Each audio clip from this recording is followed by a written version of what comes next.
globally, Mr. Speaker, despite the fact that they may not have the stature in terms of a brand of the global think tanks that maybe have been in existence for many years, more than them.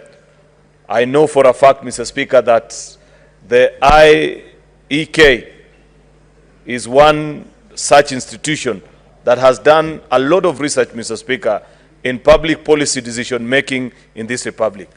I know this, Mr. Speaker, because in my time that I served at the Budget and Finance Committee, there is not a single budgetary document, policy decision, either the revenue formulas that we debate in that particular committee that did not have the input of this institution, Mr. Speaker.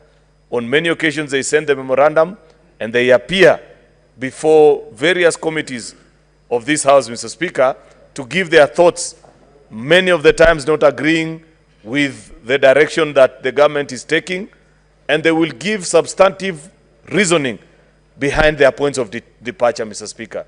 There are not many such institutions in our country. And therefore, for us to get a visit by these distinguished members who work in that particular institution is a great honor.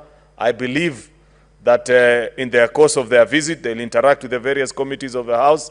They will be able to see the session this afternoon, Mr. Speaker, and appreciate the workings of Parliament outside of the committees where most of the time we meet members of Institute of Economic Affairs in Kenya. So I believe, Mr. Speaker, that they have enjoyed the full course of their study, both in the country and here in Parliament, especially those that are from outside the Republic of Kenya. I do welcome them, wish them a fruitful stay for the remainder of their time here in the country, and hope that they'll carry with them the great lessons that they have learned in the course of their study. Of course, we continue to receive and applaud the challenging documents that they send to this institution every time we are considering serious decisions, Mr. Speaker, with well-reasoned arguments why they either agree or sometimes, as is the case on many occasions, disagree with certain policy decisions that is taken either by Parliament or even the Executive, Mr. Speaker. I welcome them. Thank you, Mr. Speaker, for this chance.